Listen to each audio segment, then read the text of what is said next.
Sir,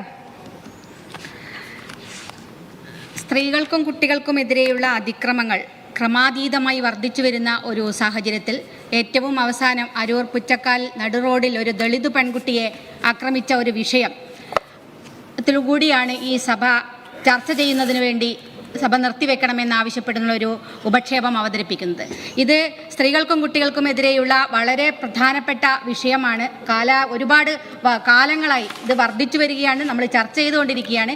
ഈ പ്രധാനപ്പെട്ട വിഷയം സർക്കാർ ലാഘവത്തോടു കൂടിയാണ് എടുക്കുന്നത് എന്നുള്ളത് തുടക്കം തന്നെ തോന്നിയാണ്. അതുകൊണ്ടാണ് ബഹുമാനപ്പെട്ട മുഖ്യമന്ത്രിയോടാണ് ഇത് ആവശ്യപ്പെട്ടത്. പോലീസിൻ്റെ നടപടിയും കൂടി ഇതിനകത്ത് ചർച്ച ചെയ്യപ്പെടണം എന്നുള്ളത് കൊണ്ട് മുഖ്യമന്ത്രി ഇതിനകത്ത് ഹാജരായിട്ടില്ല. ഇതിന് എത്ര ലാഘവത്തോടു കൂടിയാണ് സർക്കാർ ഈ വിഷയങ്ങളെ കാണുന്നത് എന്നതിൻ്റെ ഏറ്റവും പ്രധാനപ്പെട്ട ഉദാഹരണം കൂടിയാണ് സാർ അത്. സാർ, കുറേ നാളുകളായി നമ്മുടെ സംസ്ഥാനത്ത് ഇതുപോലെയുള്ള അതിക്രമങ്ങൾ, ഇപ്പം 2022 18,943 കേസുകളായിരുന്നെങ്കിൽ 23 ആവുമ്പോഴത്തേക്ക് 18,950 കേസുകളായിട്ട് സ്ത്രീകൾക്ക് നേരെ മാത്രം വരുന്ന അതിക്രമങ്ങൾ വർദ്ധിച്ചിരിക്കുകയാണ് സാർ. കുറച്ച് 2 ദിവസമേ നമ്മുടെ സമൂഹ മാധ്യമങ്ങളിൽ, വാർത്താ മാധ്യമങ്ങളിലൊക്കെ പ്രധാനമായി ചർച്ച ചെയ്യുന്ന ഒരു വിഷയം ഈ അരൂരിലെ ഈ പെൺകുട്ടിക്ക് നേരെ നടന്ന അതിക്രമം. ആ ദളിത് പെൺകുട്ടി, ആ പെൺകുട്ടി തൻ്റെ സഹോദരന് നേരെ ഒരു അതിക്രമം ഉണ്ടായപ്പോൾ അത് പരാതിപ്പെടാൻ പോലീസ് സ്റ്റേഷനിൽ പോയി പരാതിപ്പെട്ടതാണ് ഈ പെൺകുട്ടിയെ നടു റോഡിൽ വെച്ചിട്ട് അതിക്രമിക്കാനുള്ള ഇടയായ സംഭവം. ആ പെൺകുട്ടിയെ അതിക്രമിക്കുന്ന വീഡിയോ സമൂഹ മാധ്യമങ്ങളിൽ, ഈ വീഡിയോ ഉൾപ്പെടെ പോലീസ് സ്റ്റേഷനിൽ ഹാജരാക്കി ഇതിൻ്റെ ആ ദൃശ്യം കണ്ടു കഴിഞ്ഞാൽ നമുക്ക് മനസ്സിലാകും സാർ, അതിക്രൂരമായ പീഡനമാണ്. പെൺകുട്ടിയുടെ വസ്ത്രം വലിച്ചിറക്കുന്നു, റോഡിൽ ഇട്ട് ചവിട്ടി, നാഭിക്ക് ചവിട്ടുന്നു, മൂത്രമൊഴിക്കാൻ പോലും പോകാൻ കഴിയാത്ത രൂപത്തിൽ ദുരിതം അനുഭവിക്കുകയാണ് ആ പെൺകുട്ടി പറയുന്നത്, എൻ്റെ അനുഭവം ഇനി നാളെ ഒരു കുട്ടിക്ക് ഉണ്ടാവരുതേ എന്ന പെൺകുട്ടി കരഞ്ഞു പറയുന്നത് നമ്മൾ കാണുകയാണ് സാർ.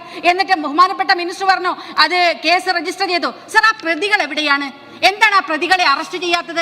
കാരണം ആ പ്രതികൾ CPM-കാരാണ് സാർ. CPM-ലെ പ്രവർത്തകരായ തൈക്കാട്ടുശ്ശേരിയിലെ CPM പ്രവർത്തകനായ ഷൈജുവാണ് ഈ കേസിലെ പ്രധാനപ്പെട്ട പ്രതി. അപ്പോൾ പാർട്ടിക്കാരാണെങ്കിൽ സംരക്ഷിക്കുകയും അവർക്ക് കുടപിടിക്കുകയും ചെയ്യുന്നു എന്നതാണ് നമുക്കിവിടെ കാണാൻ സാധിക്കുന്നത് സാർ. ആ പെൺകുട്ടി ഇപ്പോഴും ആശുപത്രിയിൽ ചികിത്സയിലാണ്. അതിന് കേസിൽ അവരെ അറസ്റ്റ് ചെയ്യാൻ തയ്യാറാവുകയാണ് സാർ വേണ്ടത്. അതുപോലെ തന്നെ മറ്റൊരു പ്രധാനപ്പെട്ട സംഭവം, നിരവധി സംഭവങ്ങളാണ് സാർ. കുസാറ്റിൽ ഫെബ്രുവരി 29-ാം തീയതി നടന്ന ഒരു വിഷയം, ഒരു സിൻഡിക്കേറ്റ് അംഗമായ ഇടതു നേതാവുമായ ഒരു PJ ബേബി എന്ന് പറയുന്ന കലോത്സവ സമയത്ത് ഗ്രീൻ റൂമിൽ കൊണ്ടുപോയി ഒരു പെൺകുട്ടിക്ക് നേരെ നടന്ന അതിക്രമങ്ങൾ സാർ. മാർച്ചിൽ നടന്ന പെൺകുട്ടി മേൽ സമ്മർദ്ദം ചെലുത്തി, ഭീഷണിപ്പെടുത്തി, പരാതി പറയാതിരിക്കുക. ആ പെൺകുട്ടി പാർട്ടിക്ക് പരാതി നൽകി സാർ. ആ പാർട്ടി ആ പരാതി അന്വേഷിക്കുമെന്ന് വിചാരിച്ച പെൺകുട്ടി കാത്തുനിന്നു. പക്ഷേ അതിൽ അന്വേഷണം ഉണ്ടായില്ല. അതിനുശേഷം ആ പെൺകുട്ടി പോലീസ് പരാതി നൽകിയത്. പക്ഷേ ആ പ്രതിയെ ഇപ്പോഴും പോലീസ് ഇത് സംരക്ഷിച്ചു കൊണ്ടിരിക്കുകയാണ്. അതിൻ്റെ ഒരു പ്രധാനപ്പെട്ട കാര്യം സാർ, ഈ ബേബി, ഈ ഇടതുപക്ഷക്കാരനായ ഈ സിൻഡിക്കേറ്റ് അംഗമായ ബേബി എന്ന് പറയുന്ന അദ്ദേഹം ഈ കുട്ടികളുടെ ക്ഷേമം ഉറപ്പാക്കേണ്ട ക്ഷേമകാര്യ കമ്മിറ്റിയുടെ ചെയർമാനാണ് സാർ. അയാളാണ് ഈ പെൺകുട്ടിക്ക് നേരെ ഈ അതിക്രമങ്ങൾ നടത്തിയത്. എന്നിട്ട് എന്ത് നടപടിയാണ് സാർ ഉണ്ടായത്? സാർ, അയാളെ ആ സ്ഥാനങ്ങളിൽ നിൽക്കാനുള്ള എന്തെങ്കിലും ഒരു കാര്യം ചെയ്തു? ഒരു പെൺകുട്ടിക്ക് നേരെ അവിടെയുള്ള ഒരു സിൻഡിക്കേറ്റ് മെമ്പർ ഈ അതിക്രമം കാട്ടിയിട്ട് അദ്ദേഹത്തെ സ്ഥാനങ്ങളിൽ നിന്ന് നീക്കാനുള്ള എന്തെങ്കിലും കാര്യം ചെയ്യാൻ വേണ്ടി സാധിച്ചോ സാർ? നാണിപ്പിക്കുന്നതാണ് സാർ കേരളത്തെ ഇത്തരം വിഷയങ്ങൾ. അതുപോലെ തന്നെയാണ് സാർ വിദ്യാർത്ഥിനികളുടെ അശ്ലീല ചിത്രങ്ങൾ സമൂഹ മാധ്യമങ്ങളിൽ പോസ്റ്റ് ചെയ്ത വളരെ ക്രൂരമാണ് സാർ.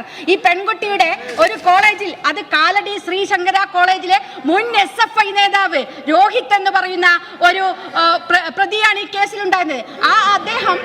ആ പ്രതി ചെയ്തത്, ആ പെൺകുട്ടിയുടെ ഒരു ഫോട്ടോ എടുത്ത് അത് ഈ ഫേസ്ബുക്കിലൊക്കെ ഉണ്ടാകുന്ന ആ ഒരു അശ്ലീലമായിട്ടുള്ള ഇത് വരുന്നൊരു പേജുണ്ട്.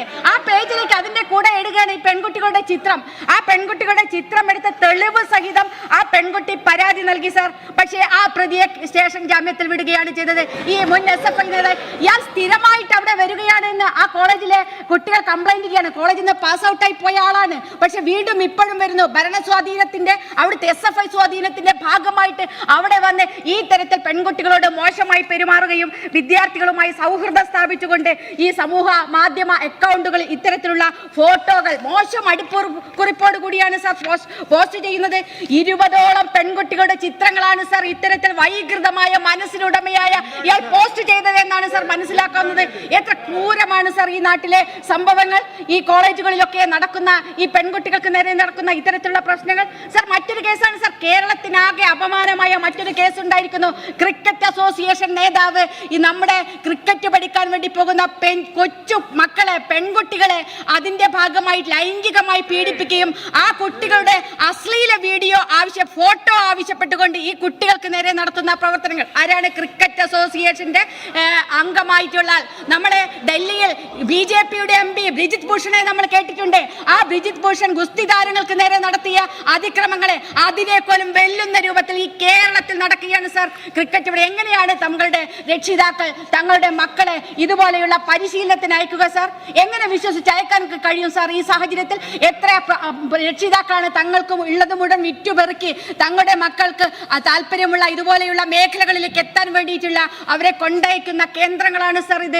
അവിടെയാണ് ഈ പെൺകുട്ടികളെ, ചെറിയ മക്കളാണ് സർ, ആ മക്കളെയാണ് ഈ തരത്തിലേക്ക് അവരുടെ ഈ ബോഡി, അവരുടെ ഇത് ഫിറ്റ്നസ് കാണിക്കാൻ വേണ്ടിയിട്ട് നഗ്ന ഫോട്ടോ വേണമെന്ന് ഇയാൾ ഈ പെൺകുട്ടികളോട് ആവശ്യപ്പെടുകയാണ്. എന്നിട്ട് ആ പെൺകുട്ടി കൊടുക്കാത്ത കുട്ടികളെ ക്രൂരമായി മാനസികമായും ശാരീരികമായും ആക്രമിക്കുന്ന തരത്തിലേക്ക് ഈ ക്രിക്കറ്റ് അസോസിയേഷന്റെ നേതാവ് മാറുകയാണ്. അയാൾ ഇപ്പോഴും അവിടെ ഉണ്ടാവുകയാണ് സർ. 2 വർഷം മുന്നേ ഇയാൾ പോക്സോ കേസിൽ പ്രതിയായിട്ട് കോടതിക്ക് പുറത്ത് ഒത്തുതീർപ്പാക്കിയ ആളാണ് സർ. അന്നും നടപടിയെടുത്തില്ല. അതിനുശേഷവും ഇയാൾ ഇപ്പോഴും ക്രിക്കറ്റ് അസോസിയേഷൻ തുടരുകയാണ്. ഇത്തരം ആളുകളെ ഇതിൽ തുടരാൻ വേണ്ടി എന്താണ് സർ ഇത്? ഈ ആളുകൾക്കൊക്കെയുള്ള സ്വാധീനം ഈ പാർട്ടിയിലും ഈ ഭരണ നേതൃത്വത്തിലുമൊക്കെ ഈ ആളുകളുടെ സ്വാധീനമാണ് സർ ഇതിനെ കാണിക്കുന്നത് സർ. ഭൂമി വളരെ ക്രൂരമായ ക്രിക്കറ്റ് അസോസിയേഷൻ പറയുമ്പോൾ നിങ്ങൾ കുട്ടികൾക്ക് സംരക്ഷണം കൊടുക്കുന്നതിൽ പോലും ഈ സർക്കാർ ദയനീയമായി പരാജയപ്പെടുകയാണ് സർ. ആ കുട്ടികൾക്ക് പോലും സംരക്ഷണം കൊടുക്കാൻ സാധിക്കാത്ത രൂപത്തിലേക്ക് മാറുന്നത് സർ. സർ നിങ്ങളുടെ ഉൾപ്പെടെ കുട്ടികളാണ് ഇതിനകത്ത് വരുന്നത്. അതിന് പറഞ്ഞിട്ട് കാര്യമില്ല സർ. നിങ്ങളൊക്കെ ഇതിനെതിരെ രംഗത്ത് വരേണ്ട ആളുകളാണ് സർ. ഇടതുപക്ഷം ഭരിക്കുന്ന നാടാണിത്. നമ്മുടെ നമ്പർ 1 കേരളത്തിലാണ് സർ ഇത് നടക്കുന്നത്. നമ്പർ 1 കേരളത്തിൽ. ആ കേരളത്തിൽ നടക്കുന്ന ഈ കാര്യം ഇതിനെതിരെ നടപടിയെടുക്കാൻ എന്തുകൊണ്ട് സാധിക്കാതെ പോകുന്നു സർ? അതിനെതിരെ ഊറ്റം കൊണ്ടത് കണ്ട് കാര്യമില്ല സർ.